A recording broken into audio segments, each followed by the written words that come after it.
আজ আমি আপনাদের দেখাবো কিভাবে স্টাপলার পিন দিয়ে গলার লকেট বানানো যায়। প্রথমে এর জন্য দরকার 6টা স্টাপলার পিন মাঝারি আকারের এবং সুপার গ্লু। তারপর আমি এগুলোকে একে অপরের সাথে জোড়া লাগাতে লাগলাম। পার্টগুলো ধীরে ধীরে লাগিয়ে নেব যাতে স্টাপলার পিনগুলো খুলে না যায়।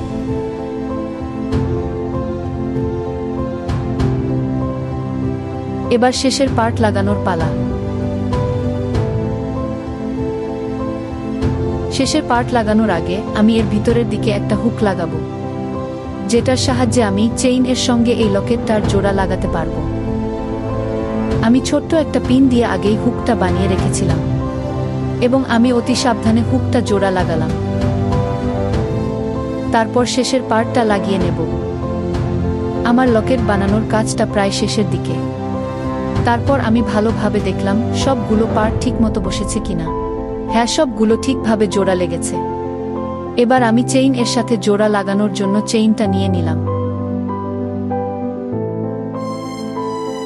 তারপর চেইনটা হুক এর ভিতর লাগিয়ে নিলাম ভালোভাবে। শেষবারের মতো ভালোভাবে দেখে নিলাম এবং আমার লকেটটা পুরোপুরি সম্পূর্ণ হলো।